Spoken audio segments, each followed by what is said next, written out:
is Tzvi Lebetkin, your Rabbi from another planet. Please like, share, and subscribe, and ring that little bell. Ring the little bell so you're notified when new videos drop. So how the times have turned, and they turn so very, very quickly. Right? So very, very quickly. Do you remember the last few years we would get together every 6 months and go into mourning with each other going, oh, there's a new series of Star Trek coming out. No! No! And we will sit in sackcloth and ashes and weep. Weep on the ground, I tell you. Weep on the ground for the defiled corpse of their beloved Star Trek. That was being more defiled before our eyes, right? I think that's a fair way of describing the last few years in Star Trek, really. And I was so optimistic. I had no idea, the dark times were coming. I liked the beginning of Discovery. I was like, ooh, like the new Klingons. Oh, interesting. Yeah, full fancy schmancy. Then it all went bad, and then, inexplicably, all of a sudden, it went all good. It's so strange, and it's so wonderful. This Star Trek is, as I say often throughout this review, just the best Star Trek I've ever seen. It really genuinely is. It's got such a great understanding of characters. But as I start talking about it, I know I'm repeating myself from the review that you're about to watch. So this comes from a live stream I did last night on April 1st. Not an April Fool's joke. It's awesome. Oh, it's so good. We love it. We love it to bits. I was joined by Keith Isles from Home Media Mindfield. It's a bit of a mouthful for me. I can only handle like 2 or 3 syllables before I get confused. Home Media Mindfield. Also, he's got another channel, I think, called British Isles. I'm pretty sure. Look in the video notes. They're probably there. Also, look in the video notes to find out where you can follow me. I'm on Rumble. If you're not on Rumble, join me on Rumble, mate. Right? Rumble's where it's happening. I'm doing Rumble exclusives now, because look, let's be honest with you. There are issues that you're prohibited from talking about on YouTube, which are at the forefront of everything in society, right? I mean, the LGBTQ plus thing is not something you can talk about from many directions on YouTube, and it's something that is so forefront, I feel, in both genre and in the world in general. It's something that needs to be discussed, and any discussion of it is always labelled hateful. And I don't hate anyone, right? I just don't agree with people on some things, but I don't hate anyone. So I am going to be doing a exclusive Rumble where I can speak more free. Plus, on Rumble, I get, 3-4 times the views than I do on YouTube. So there's that. That's kind of a big motivating factor for me. Fine, so head over to Rumble. Basically, I think YouTube's going down. I think Rumble's going up. Also, you can get all my content on Twitter. I'm now put all my lengthy videos on Twitter. It's fantastic. So yeah, you can follow me there. Everything's in the video notes. Also, my Substack. Go sign up for that. It's my email newsletter. That's where you can find all my sparkling content every day. Oh, you like a bit of Rabbi sparkling content being sprayed in your face. bit of a golden shower of Rabbi. This doesn't sound like I'm selling. This doesn't sound like I'm selling it well, but it sounds like I'm selling it very well to a very small demographic. Them too, right? You're welcome. Okay, I want to be clear. On my channel, you're not going to see anybody urinate in my face. Okay, it's just not going to happen, either for my sexual pleasure or anybody else's or not. That's just not happening, right? We talk more about Star Trek, which is kind of what this video is about. If you're new to my channel, I bet you didn't expect that to happen. Like, share, subscribe, comment. All those things are fantastic. Please sign up to me on Twitter, on Substack, on Rumble, Instagram. It's all there. But also subscribe to Keith's channel. Keith is like my responsible adult. Keith knows Star Trek really, really, really well, better than me, and he's able to pull out little threads that I'm not able to. That's why I'm always delighted to have on my channel. Well, I'm always delighted to have on my channel anyway, but more delighted than often than most, I would say, when we're talking about Star Trek, because he just knows his freaking stuff, right? And he knows the stuff about home media Mindfield. Really, if you like physical media, please subscribe to that channel. Fine! Like, share, subscribe, comment, all those things. Oh, if you comment, I will reply to you. At least I'll try, right? If YouTube removes your comment, it's not on me. I apologize. I get mad when they do that. I can't do anything about it. Comment on Rumble. I'll reply on Rumble. Like, share, subscribe, comment, all those things are fantastic. Now, let me hand over to me from a live stream last night. This is literally the best Star Trek I've ever seen, and I'm not. It literally is. It gets better every week. So last week I cried at least twice, right? And moaned with pleasure often, right? Without touching myself at all, which is unusual. That I wasn't touching myself and I moaned with pleasure. Yeah, both those things. Never mind. But and again, brought to tears again in this week's. It's not the member berries, right? It is the serially good writing based on a deep knowledge of the characters. Yeah, right? no, absolutely. Freaking fantastic. Absolutely. I mean, there's nothing wrong with member berries or fan service or any of that stuff, as long as it kind of serves the story or serves the character. It serves the story, and doesn't distract from what they're telling. And as I said, Terry Matalas and his team have done a really good job of this. They've struck that fine balance between. Well, I think last week last week the museum was a bit full frontal Starship porn, but I loved it. Okay, I loved it. Yeah, it was. I'm actually thinking that it was a bit of foreshadowing, because I think that's going to come, particularly when they mention that those old decommissioned ships are not connected to any of the Starfleet network. So I think that's going to very much come into play. Oh, you're smart. See, this is why I want you on. I've got all sorts of wild theories, but no. Okay, we're definitely seeing Deep Space Nine, don't you think? Oh yes, definitely. But I think that that scene was obviously one to keep all of the long-term fans happy. Yes, it was member berry heaven and all of that. But as I said, I felt that it wasn't distracting from the story, and I think it's setting something up that we're going to see. So I was all for it. I really enjoyed that part. Yeah. Also, it seemed very organic to where Geordi was when we last saw him, where he is at life now. That's something I really like, by the way. They had this confrontation between Geordi and his daughter, right? And Geordi is his daughter plus 30, 40 years. So he's got the weight of responsibility on him. And she's like, no, I'm going to put everything on the line for what's right. He's like, I got kids. We got to look after you. There's no freaking... I totally get both of them, right? And I do like she talked him around. It was really good. Yeah. But, it's firing on every level. I love the new characters. I love the old characters. I like the characters, right? Villain this week just gets gets a Khan level origin. Definitely. It's just firing all cylinders. Yeah, the other thing they've done with this, which I kind of appreciate as well, is they have not shied away in any way or shape or form in terms of what Picard has done in the previous seasons, Yeah. And it would have been very easy for them to have just ignored that and kind of retconned That's what I like about it. It's integral. But they've embraced it, and they've made it an integral part of the story. It's almost like that retrospectively improving something. It's not almost. That's exactly what it was. Okay. Still, I want, ladies and gentlemen, everybody out there, anybody listening to this broadcast, please hear my words. Do not watch Picard season 1 or 2. Do not watch Picard. I'm saying this for your benefit. Really, I've done it so you don't have to, okay? Do not watch Picard season 1. If you haven't done it, it's like saying, oh, look, there's some dog shit. I wonder if it tastes nice. It doesn't, okay? It doesn't. It's not chocolate. Don't touch it. Don't go near it. That's my advice. Absolutely. And I mean, you're not really... The things that were set up in that show, they kind of explain in this one anyway, like, the Picard's Picard's conscience being downloaded into a golem. See, now it's feels like more of a medical thing, especially now you got this new data, right? They just made it right. Yeah, this is the best use of Brent Spiner outside of the main Next Generation series and movies since his appearance as one of his ancestors in Enterprise. Yeah, which I thought that was that was very good. I like that 3-part. Exactly. But That was very good.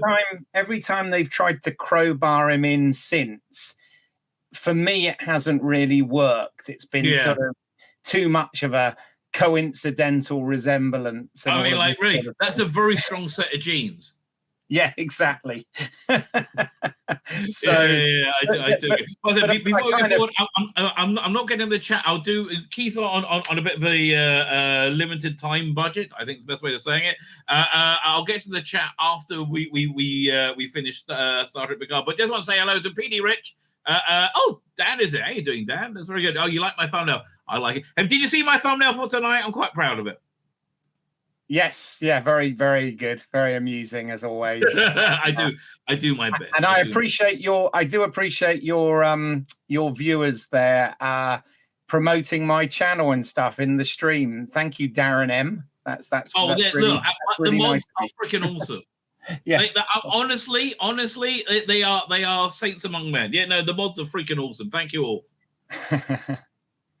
if I may say so. Fine. Right, shall we start plowing into tonight's episode? I've got my Earl Grey tea here at the ready. So that's why I married my wife, by the way. Well, that's not the only reason. No, it actually probably is, right?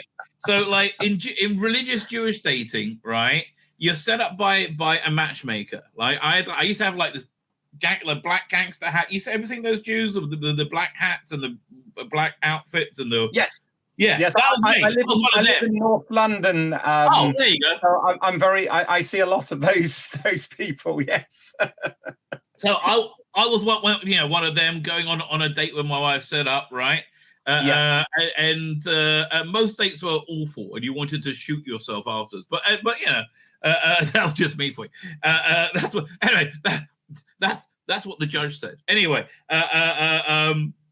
but my wife comes in, and you meet in like hotel lobbies, which are kind of swanky, and it's public, and you don't touch each other till you get married, right? So it's a very like verbal relationship. So my wife comes in, I say, "Oh, would you like order a drink?" You get something in a hotel lobby, and she says, "Yes, I'll have tea, Earl Grey, hot." I'm like, "Well, okay, that's it. I'm done," right? And I had literally decided to marry her by the end of the day. Perfect. So there you go. There you go. What a fitting move into talking about Picard. Absolutely. But by the way, somebody in your chat called PD Rich has asked if Fright Fest is still going. Yes, it's still very much going. They run it twice a year, once in Glasgow in March. They do it in London on the August bank holiday, the summer bank holiday. Plus, they have special events at Halloween as well. So, Fright Fest. What is Fright Fest? Let's say you go to Fright Fest. What would you see? Oh, well, Fright Fest is great because you see horror movies and thrillers, from all over the world. That's really cool. It's all different types of budgets, all different countries. Things that you might not I love foreign horror movies. They're so weird, like the Spanish ones. They're from the 80s and 90s. They are just weird and scary. They are, yes. So you see a bit of everything. I mean, obviously, horror is one of those genres. I consider it kind of a cross genre. So you have horror comedies, horror thrillers. You have different subgenres like slashers and all ghost stories, all sorts of stuff. So they really mix it up. You get a real mixed bag. You get some things with established Hollywood actors that have quite big budgets, and then you get other stuff that was literally made on a shoestring with people you've never heard of. And okay, just off the top of your head, either the best. What do you think is the best horror movie of all time, or in your top 10? One in your top 10. Oh my lord. Okay. Okay. So springing to mind for me, Halloween, John Carpenter's original Halloween was in terms of slasher was a film that affected me when I was too young to see it, to be perfectly honest. And in terms of if we look at the Stephen King works, I know everybody says The Shining, which I love also, but Misery is actually one of my favorites. Yeah, I mean, are you talking about the adaptation? Yeah, the film adaptation of Misery, by Rob Reiner, starring James Caan and Kathy Bates. Yeah, that was excellent. Great movie. Really love that. But in terms of sort of modern directors, I think anything that's done by Mike Flanagan nowadays is usually worth a watch. He did Doctor Sleep, which was the Shining sequel. Oh yeah, I didn't bother with that. You know, I think you McGregor got super woke promoting another film. I'm like, yeah, leave me alone. I'll get it on a streaming service. That's really my rationale, and I don't think I'm lucky you and McGregor. You know what I mean? So there you go. But no, it's really, really good. But yeah, so but in terms of whenever people ask me what my favorite of something is, it's really difficult to answer. That's why I said one in your top 10. Unless I figured either you have one that you're like yes, or there's like, and if you don't, one in your top 10, close enough. Exactly. Well, I've given you a couple of examples there, but I could talk all night about that, and I know that's not what we're here for. So well, you only got half hour. We're talking about Picard. Fine. So we have this very whooshy opening. Now, may I say, I don't recommend the use of recreational drugs. I don't recommend it. But if you do, I don't recommend it. This is freaking awesome. Especially in 4K. It's like, whoa. So where are we up to? We got the fine, yeah. So it starts off. Oh, awesome scene!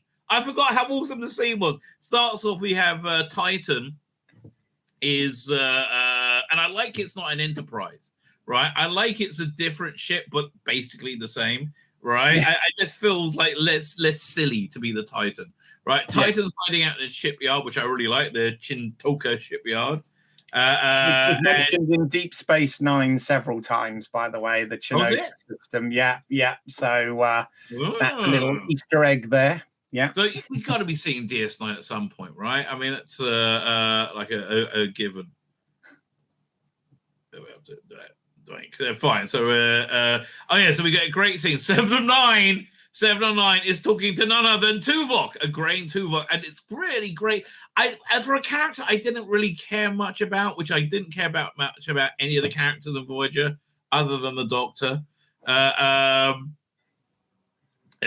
Although I love Tuvok. I have to say I'm one of the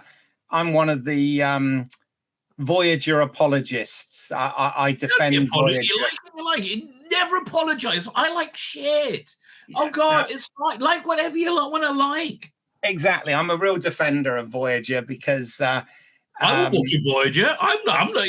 Yeah. Okay. My take on Voyager. What my is it? The 2-sentence review. Interesting sci-fi stories with a bland cast of characters. Oh, okay. the sci-fi in it was really good. They had some really interesting ideas. I didn't. Yeah, I mean, I didn't find. I actually liked the characters, but what the thing with Voyager is, and this was pressure from the network and stuff, right? But they played it too safe. It literally turned into sort of a planet or problem of the week episode, right? Right. It did. Yeah, I agree.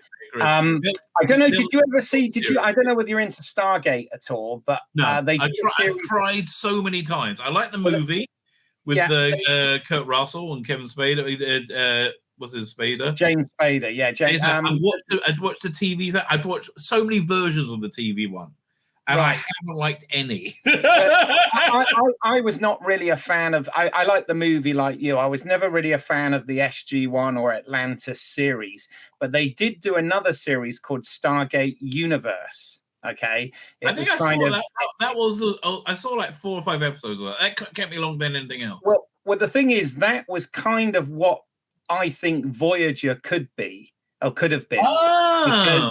Because the thing was, they were lost in space as well, right? But there was half of the crew were scientists, and there were a couple of like politicians and stuff on there, and the other half were military, and they didn't see eye to eye. So you had a lot of internal conflict. And I thought they should have done that with the Marquee crew integrating with the Starfleet crew, and that would have been quite. And also, Voyager should have got. They did a 2-part episode called the year of hell. They should have totally reset. I totally agree. Because the ship basically repaired itself pretty much every week, and they should have dealt with stuff like running out of supplies. And by season 4, that, in the titles, and he should have had like a different alien warp nacelle or something like bolted on. Like each year they should have changed it a little bit, but they're so expensive to film. They only started digital around season 3 or 4, I think. That's right. I mean, it was part budget, part what the network wanted, to keep. They were playing safe, and there was a number of reasons. But overall, I really liked the concept of Voyager, and I did like the characters. So I am pleased that we're seeing a lot of Voyager. I'm happy to see Tuvok. I'm like weirdly happy to see Tuvok. Right, and they had the perfect music cue for him as well. Mm-hmm. So let's talk about the what's the name? The shape. The what's it called? Not the shape. What are they called again? Changelings. The changelings. Yeah. Right. Let's say the changelings. They've got this new ability somehow to really hold their form, and so they're basically in. So you have this like conversation with everybody watching on between Tuvok and 709. And again, it's so great to see him. I love great Tuvok. It makes me happy, right? And I love this bald Vulcan. I want to know more about the bald Vulcan, and I like Captain Shaw. Who wants a Captain Shaw show? It's like so much. Yeah, right? definitely. He is really coming into his own, right? So there's great conversation between Tuvok, and finally she rumbles him, right? Said the Vulcan would never go there. She said, I feel bad for you. I know what they have in mind. We're supervillains. And they said, where's Will Riker? He's already dead. Dun, dun, dun. Again, that means the whole ship must be changelings if he's changing in plain sight. Yes. No, absolutely. I did like that. I mean, it's a bit moustache twirly and stuff, but why not? Why not? Right. And I kind of like George's outfit, which has like this like workman apron built into it. Right, I think that's very cool. Yeah. They've really gone sort of stylized with the uniforms this season. I mean, I think he's supposed to be a Commodore, so I think that's like a Commodore's variant or something of the uniform. Oh, I thought because he was like an engineering person, it looked more like. Yeah, I'm not too sure, but I really do like. I mean, I'm loving the leather jackets and stuff that they're bringing into it. Oh, right, now they're not Starfleet. Yeah. I love all that. But yeah, it's very good. So again, something that maybe I hated this before. Now I think it's totally earned all those words on the screen. Right, absolutely, 100%. Part 7, Dominion, like every step of the way, like everything is right. That's a good idea. Meanwhile, right on the oh no, we're not on the strike. Let's see. They're in the yard and they're having a conversation. What are they talking about? Basically, they're talking strategy about. They're trying to work out what to do. And they said, and they decided to go and see Data. That's the point of the scene, okay? You saw people you like, and they said, let's go see if we can talk to Data. And that's LeVar Burton's real daughter, looking reasonably hot. I think that's the other thing I like with this. Star Trek has a always had a minimum line of hotness, right? Which is back, okay? Which is back. Well, it came all the way from Gene Roddenberry. Let's be honest. Gene Roddenberry liked the ladies, and Star Trek was always a sexy show, and it always has been all the way through. And obviously that gets frowned upon nowadays, but I think it's ridiculous. It's part of what Star Trek is, isn't it? I mean, look, I'm sorry. Like, I won't feel ashamed for being a heterosexual male. It's like, look, I'm not, recommending while you're watching it, rubbing one out over the screen. That would be weird, right? That's a bit much. but like going, oh, she's pretty hot. Okay, and listen, most people will keep it to themselves, right? But listen, I like to share, baby. I like to share. They have an attractive cast. And, they do. You know, And Brent's one. That applies. That applies to both genders, right? So it's all fair. Oh yeah. Picard's son or whoever he may be, very dishy. I do agree. I'm loving the connection between him and Jordan's daughter. Just both act. It's so much great chemistry. They're sparking off each other. I mean, it's really fascinating. Fine. So my crying time last week, last episode, was the second one. The first one was like, oh, it's Data. Oh! The second one, when they woke up and he goes, Geordie, and he looks at the captain. I'm like, oh, yes, it's wonderful, right? So this idea is they have all three Data and Law at war within themselves, and also a bit of Noonien and Sung, I think, and B4's in there as well. Yeah. Now, again, this is something Brent Spiner is really great at. It gets him to sort of use all his various acting talents and have a bit of fun with it. But in this instance, it makes sense, you know. Right. Whereas the way he was used in last season of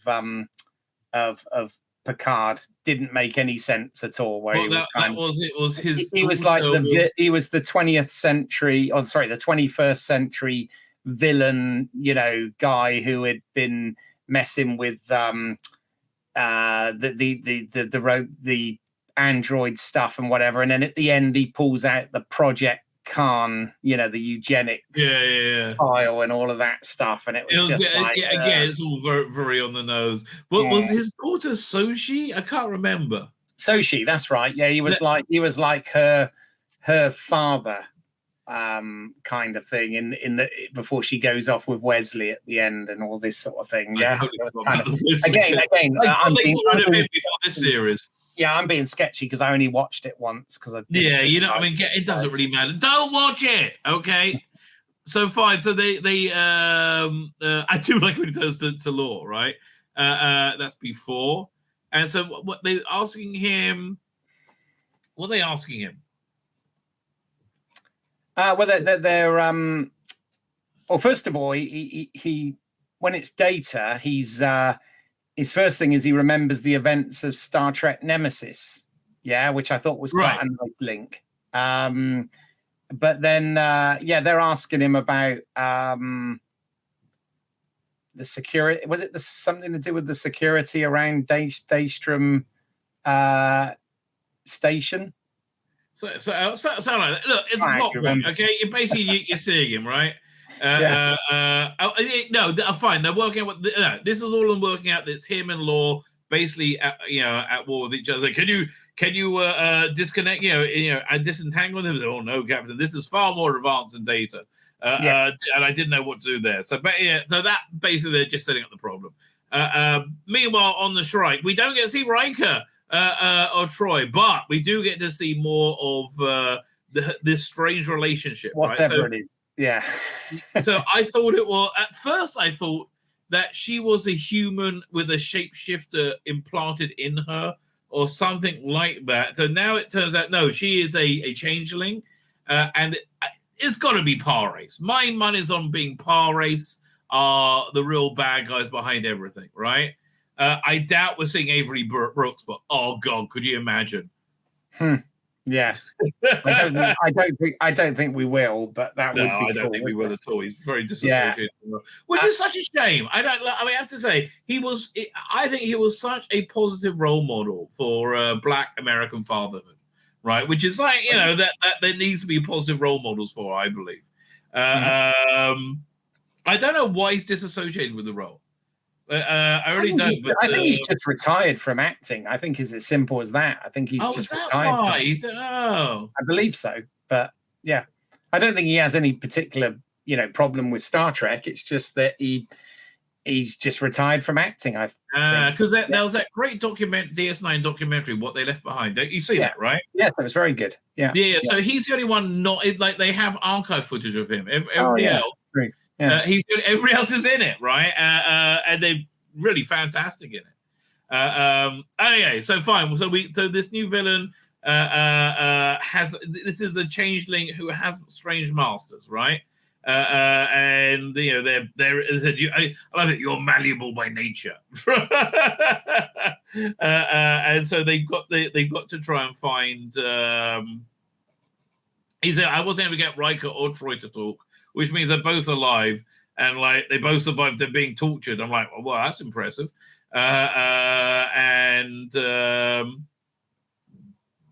Meanwhile, so she's screwed, in other words. But like, yeah, oh boy, does she come into her own this week? Meanwhile, we have the Crusher LaForge relationship. He sort of reads ahead, reads the mind, or does he? Is he just imagining he does, and he's thinking, oh, and she's thinking, oh, he's kind of cute. Maybe I wish I'd make a subtle indication to me. Maybe just touch my finger like that, right? Then he does that, and he walks out and says, "Why'd you do that?" And then his glowy eyes out. What's your theory about this? I'm still trying to figure out what's going on with Jack. The only thing, and this is a bit of a stretch, this is a bit of a reach, but if he is Picard's biological son, all right, we know that years before he was conceived, Picard was captured and assimilated by the Borg, right? And even though they took out all the Borg implants, who knows what that actually did to his genetic DNA? And I'm just wondering whether this is some sort of latent thing. And here's why I don't think it is. I don't know. This seems more demonic, super powerful alien than it does technological, right? This feels like either like Gary, what's his name? Not Gary Seven. The one from the pilot. Gary Mitchell. Gary Mitchell. They had the ESP guys, weren't they? Yeah, the ESPers. Yeah. Or somehow a Palwraith fathered the child and was able to have the child fathered as a vessel for him. Right.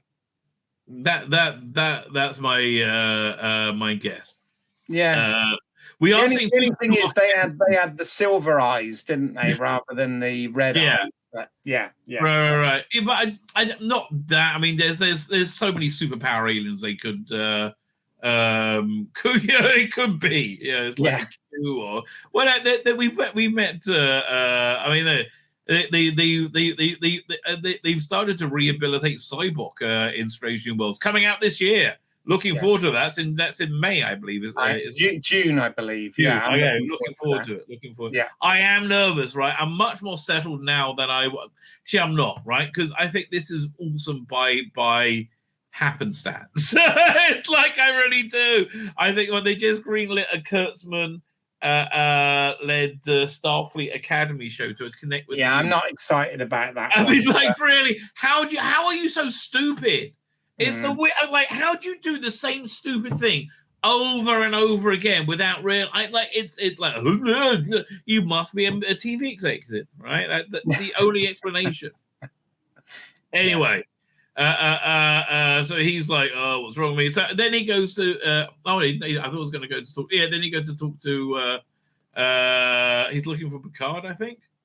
Yeah, he talks about handing himself in to rescue Riker because Riker had been nothing but nice to him and all of that sort of stuff. And Picard's like, absolutely not, so. Meanwhile, but they do work out that their need to find him that is their weakness, the Shrike's weakness. So they basically, that's what they do. They go somewhere where the Shrike can find them. And they turn themselves in, and they have this whole trap plan, and they don't see it because she's so insanely desperate, right? Which again, she's really good at this role, right? Again, this is a Khan level villain. I agree. Yeah, I think she's great. Right. They board the ship. There's scattered life signs. And they meet Jack, and they have this whole awesome trap where they block people off with force fields, right?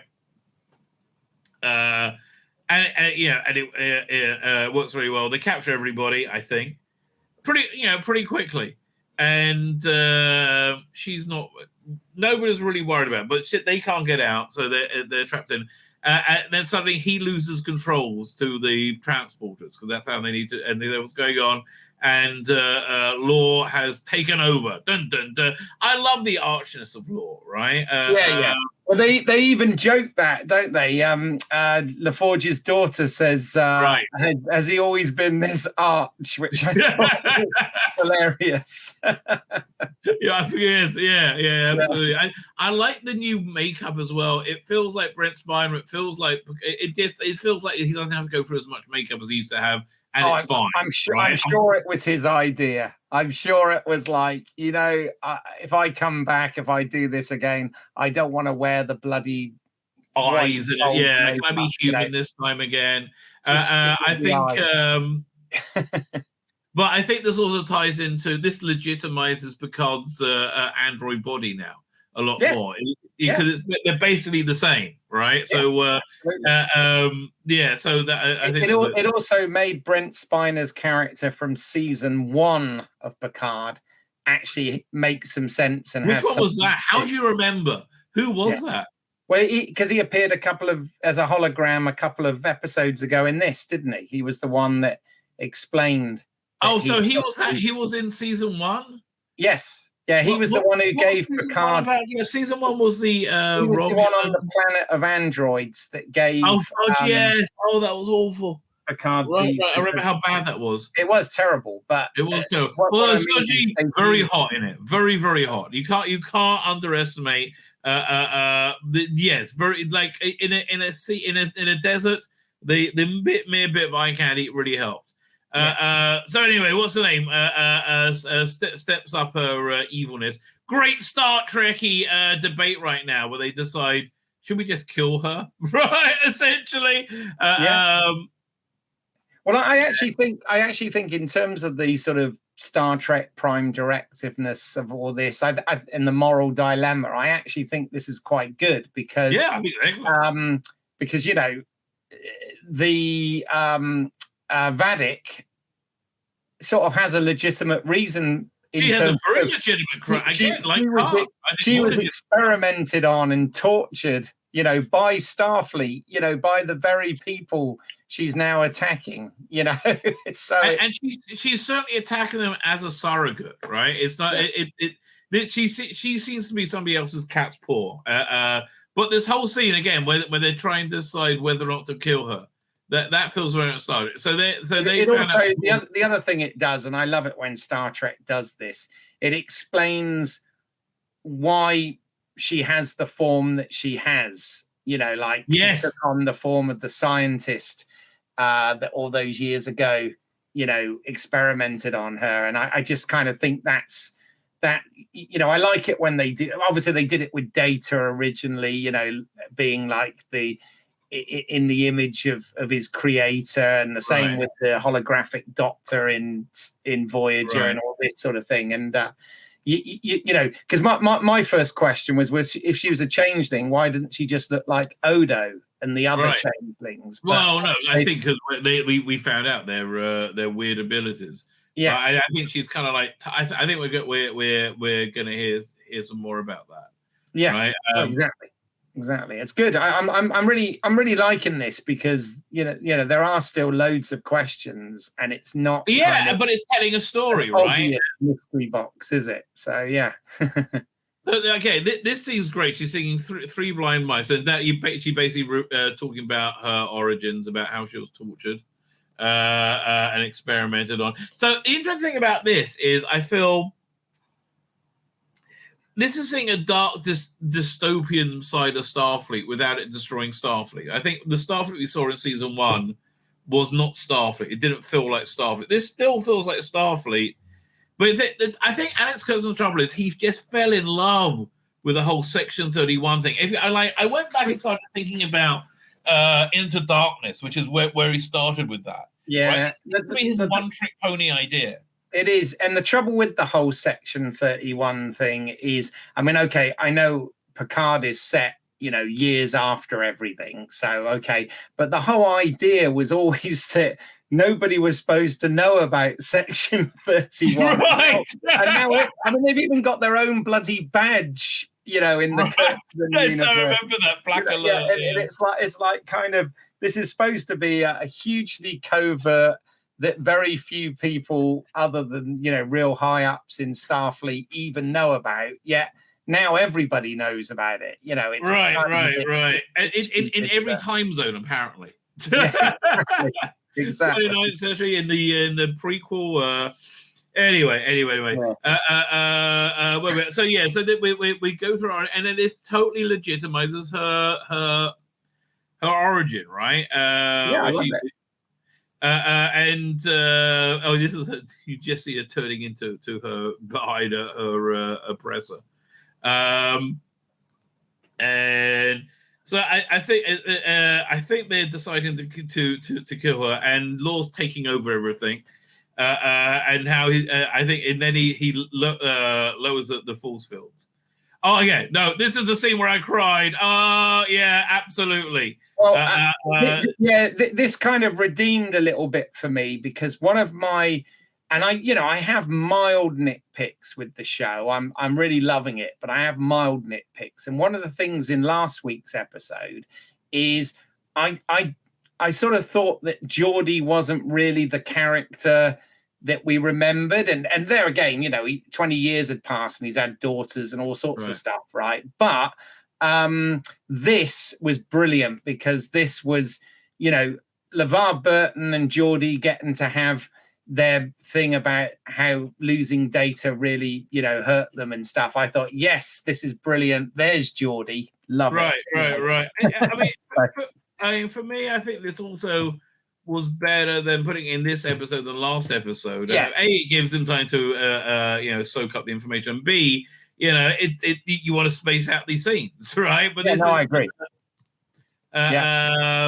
Look, this and some great acting there as well. I mean, really, really good stuff from LeVar Burton. Exactly. I think he knows this is the best scene he's ever going to play. He wouldn't have been able to do that with a visor, would he? No, exactly. I totally forgot about that. Fine. So they're deciding whether to kill her, and then he lets the force fields down, and she escapes. I think this is so true to character as well, because again, back in Next Gen, I think the episode was called Descent or whatever. Yes. Law kind of got in with the Borg in that episode, didn't he? Sort of partnered up with the Borg and stuff, and in this he's now sort of partnering up with these changelings, and I think I do sort of find that true to character. It feels. I feel like correct. If we're put in that situation, he wakes up and he feels like he can cause chaos. Yeah, exactly. Right, that will benefit him. Exactly. But I love this fight scene with the first it's Crusher, was it and LaForge, and then Crusher can't reach her. Somehow he's able to control her body to fight, right? And he finally appeals to Data. Why does he have an original series? Do you know, this has been something that's been kind of bugging me, because I like one of the things I love about Star Trek is all the details, like props and. I mean, this means something. This totally means something. Yeah, and I've noticed that in this, he has had, whether it's been his hallucinations or now what's actually happening, he has had a original series phaser where everybody else has had like the Picard era phases, So the new. I think we just saw one, didn't we? It's weird, yeah. There was a picture of Patrick Stewart with one a few slides back, right. Which have sort of a. Oh, there you go. That's what the new ones look like. Yeah, exactly. And it's just weird that he has a different phaser. I was wondering about that. I don't know. Don't know what that's. Again, I am fascinated to find out who you may be. Right. So now they're they're trying. They're trying to find them. Shaw goes after them. I think he ends up he ends up getting captured. Right, I don't have a good screen grab. He falls out of the elevator, beaten up, and they have a battle for the bridge, which they lose pretty darn quickly. Right? Yeah. I mean, this is a bit, this is a little bit Star Trek trope, but who cares, right? Yeah, exactly, exactly. The so she sends a message to the ship that now you're gonna find out who Jack Crusher really is. Dun dun dun, and they're gonna reveal his secret origins. I love her performance, right? I love how crazy she is. I do. Yeah, I think she's fantastic. Really impressed. She went from being weird, like why'd they cast her, to she's fantastic. Love the titles. They're all so beautiful. They're also Star Trekky. They are. I mean, apparently they all contain Easter eggs, but I haven't really done the whole. When they're in what's the name? I like it as Daystrom Institute rather than Section 31. By the way, I think that for me makes a difference, right? Yes. I love they were in the Daystrom Institute. All the little Easter eggs there. You had Kirk's body. Who else they had there? The killer tribble. Actually, Daystrom Station, because the institute is the one in Japan on Earth, isn't it? Okay, fine. I think the station is this thing. Sorry, I'm being pedantic. I know. No, it's perfectly okay. Perfectly okay. So this was episode 7? This was 7 of 10. Yeah. So right, I thought it was 9. I looked like it was 10. I was very happy about that. So this the best Star Trek I've seen. This is for me easily the equal to Star Trek 2, 3, and 4. Right? Yeah, no, I agree. Yeah. Yeah, no, I'm absolutely loving it. It hasn't disappointed. I hope it sticks the landing, but so far, even if it doesn't at this point, I don't care. Yeah, I've got a really good feeling. My name's Tzvi Lebetkin, the Rabbi from another planet. Please like, share, and subscribe, and ring that little bell. Ring the little bell so you're notified when new videos drop.